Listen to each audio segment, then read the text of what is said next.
بسم اللہ الرحمن الرحیم۔ آج ایک سوال کا جواب۔ سوال یہ پوچھا گیا کہ جی میں عمومی سفر میں رہتا ہوں، کبھی ٹرین کا سفر، کبھی بس کا سفر، تجارت کرتا ہوں اور عمومی سفر میں رہتا ہوں۔ اب یہ کہ ٹرین کا سفر کر رہا ہوں، اس میں رش اتنی ہے کہ میں بیت الخلاء تک نہیں پہنچ پا رہا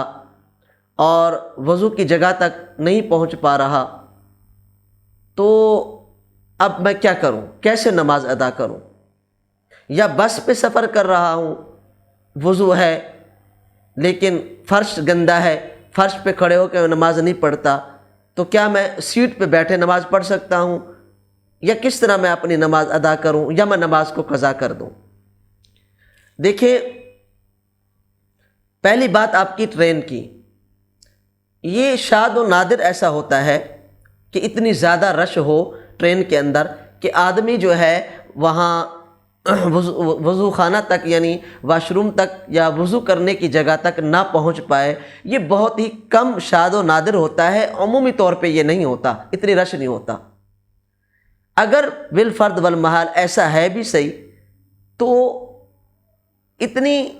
وقت میں ٹرین ایک سے دوسرے اسٹیشن پہنچ سکتی ہے کہ آدمی اتر کے وہ اسی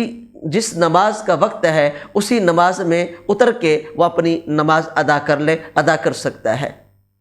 لیکن اگر یہ بھی ممکن نہ ہو تو پھر یہ ہے کہ نماز قضا کی جا سکتی ہے، اپنے مقام پہ جا کر نماز پڑھی جا سکتی ہے۔ لیکن یہ بات آپ یاد رکھیں کہ بالکل محال ہو آپ کا وہاں پہ وضو کرنا، طہارت حاصل کرنا، یا ایک اسٹیشن سے دوسرے اسٹیشن تک پہنچنے میں آپ کی نماز کا وقت آپ کا ختم ہو رہا ہو یا ختم ہو چکا ہو، آپ کو نماز کا وقت نہ ملا ہو، یا اس اسٹیشن میں ٹرین کا اتنی وقت نہ ہو کہ آپ اتر کے وضو کر سکیں یا نماز پڑھ سکیں، تو پھر آپ کے لیے یہ گنجائش ہے کہ آپ قضا کر سکتے ہیں۔ اب رہا مسئلہ بس کا، تو بس میں تو یہ بات ممکن ہے کہ آپ بس والوں سے پہلے طے کریں، بس والوں سے آپ پہلے طے کریں کہ بھی نماز کے وقت آپ نماز ہمیں پڑھوائیں گے۔ اور عمومی طور پر جو نمازی حضرات بسوں میں سفر کرتے ہیں تو وہ ان لوگوں سے یہ بات کرتے ہیں کہ جی ہم نماز پڑھتے ہیں، جب نماز کا وقت آئے تو مہربانی کر کے اب ہمیں نماز کہیں نہ کہیں نماز پڑھوا دینا، تو وہ عمومی طور پہ پڑھوا دیتے ہیں۔ بصورت دیگر اگر وہ پہلے تو ایسی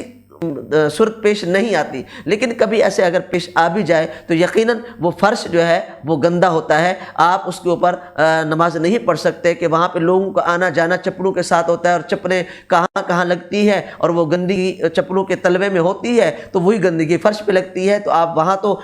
واقعی ممکن نہیں ہے کہ آپ فرش کے اوپر نماز پڑھیں۔ سیٹ کے اوپر بھی آپ نماز بیٹھ کے نہیں پڑھ سکتے، اس وجہ سے کہ وہاں آپ کا قیام ممکن نہیں ہے، سیٹ پہ بیٹھ کے قیام ممکن نہیں ہے، جو کہ ضروری ہے، قیام ضروری ہے۔ اب وہاں قیام آپ کا فوت ہو رہا ہے، تو لہذا اس میں بھی یہی ہے کہ بعمل مجبوری، بہت زیادہ اگر مجبوری ہے تو وہاں بھی آپ اپنی نماز قضا کر لیں اور اپنے مقام پہ پڑھ کے یا کہیں بھی جا کے آپ اس کی قضا کر لیں۔